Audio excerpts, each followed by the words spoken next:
Hi అండి. ఏంటి మట్టి కొమ్మలన్నీ పెట్టుకుంది అనుకుంటున్నారా? విరజాజి మొక్క అండి. నేను ఇదే మొక్క కనీసం ఒక 5 టైమ్స్ అయినా నాటానండి. అస్సలు రాలేదు. కొద్దిగా రావడము, ఒక్కోసారి పూర్తిగా రాకపోవడము అలా ఉన్నిందండి. ఇప్పుడు ఎందుకో సెల్ నొక్కుతుంటే ఈ ప్రాసెస్ లో నాటండి ఖచ్చితంగా వస్తుంది అనేదండి. మా ఫ్రెండ్ వాళ్ళ ఇంటి దగ్గర ఉంటుంది ఈ మొక్క. ఎన్నిసార్లు పెట్టినా రాలేదు. ఇంకా నర్సరీలో అయినా పెట్టుకుందాం అన్నట్టు అనుకున్నా. కానీ ఇంకొకసారి ట్రై చేద్దామని యూట్యూబ్ చూసిందే తరువు తెచ్చేసాను అనమాట.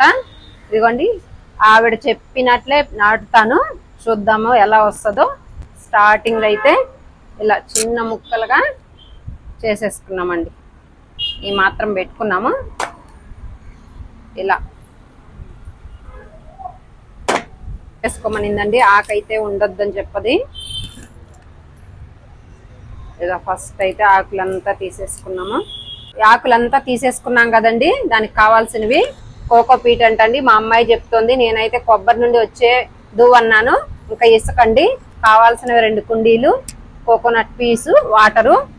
ఇలా హోల్స్ అయితే పెట్టుకోవాలండి అన్నింటికి. దీనికైతే మాకు ఆల్రెడీ బుట్టకు వచ్చేసినాయి. ఇప్పుడైతే నేను ఫ్రెష్గా ఇవి ఇలా పెట్టుకున్నాను. ముందుగా ఇలా కొంచెము ఇది వేసేసుకోవాలండి. వాటర్ అయితే ఏమాత్రం నిలువ ఉండద్దు. ఇలా పెట్టేసుకున్నాము. దీనికి ఇంకొంచెము ఆపే చూడండి, ఒక కుండీలో కోకోపీట్ వేసుకున్నానండి. ఇంకొక కుండీలో ఇసుక వేసుకుంటున్నా. ఓన్లీ ఇసుకేనండి. ఇందులో ఏమాత్రం ఏమీ కలపలేదు అండి. ఇలా ఇదైతే ఎండలో పెట్టుకోవద్దు, నీడలోనే పెట్టుకోవాలండి. అస్సలు ఎండకు పెట్టకూడదు. చూడండి, ఈ విధంగా నాటేసుకున్నాను. ఇదైతే బాగా అదిమి పెట్టుకోవాలండి. ఏమాత్రం గాలి పోవద్దు, నీడలో పెట్టుకోవాలి. మరీ చెప్తున్నా. నేను కూడా ట్రై చేస్తున్నానండి. చూద్దాము ఏ వరకు వస్తుందో. ఇంకైతే నీళ్ళు అయితే పోసేసుకుంటున్నా కొంచెము.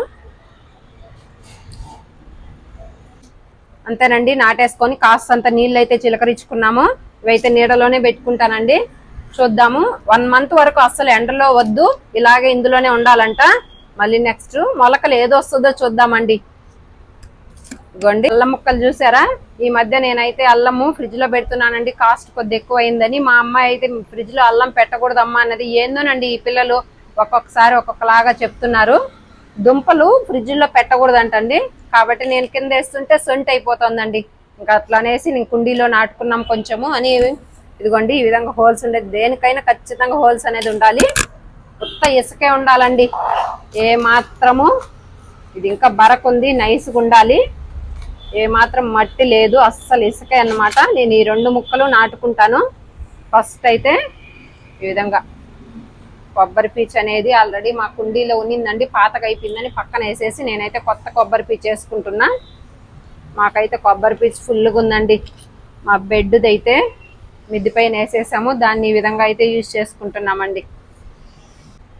కావాల్సినవన్నీ ఇదిగోండి, కొబ్బరి పీచు, ఓన్లీ ఇసుక, అల్లము. ఇంకైతే మనం అయితే పెట్టుకున్నాం కదా కొబ్బరి పీచు. ఇలా హోల్స్ ఖచ్చితంగా ఉండాలండి, పెద్ద పెద్ద హోల్స్. వాటర్ పడితే అస్సలు ఉండకూడదు. ఇంకా ఈ విధంగా వేసేసుకున్నాము. ఇసుక అండి, ఇంకా సన్న ఇసుక కూడా వేసుకోవచ్చండి. నాకైతే ఇంకా ఇలా దొరికింది, వేసేసుకుంటున్నా. అల్లం కూడా ఎలా పడితే అలా నాటుకోకూడదండి.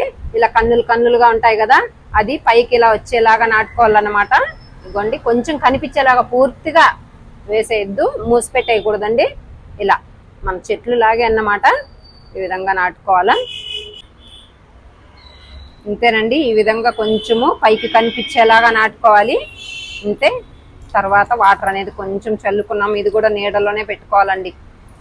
చూద్దాము ఏవి మొలకలు వస్తాయి, ఏది ఫస్ట్ టైం వస్తుందో. ఈ 3 నాటాను, ఏవి వస్తుందో చూడాలి. ఇంకా ఇంతేనండి. అల్లం అనేది చాలా ఈజీ ప్రాసెస్. ఒకటండి, ఫ్రిడ్జ్ లో అయితే అల్లం పెట్టుకోకూడదంట. దుంప ఐటమ్స్ పెట్టుకోకూడదు అంటున్నారండి. ఇప్పుడు ఈ పిల్లలైతే ఏమేమో చెప్పేస్తున్నారు. ఓకే అండి, బాయ్ అండి. ఇవి ఏవి ఫస్ట్ మొలకలు వస్తాయో మీకే చూపిస్తాను. ఓకే, నీడలోనే పెట్టుకోవాలి. మరీ చెప్తున్నా.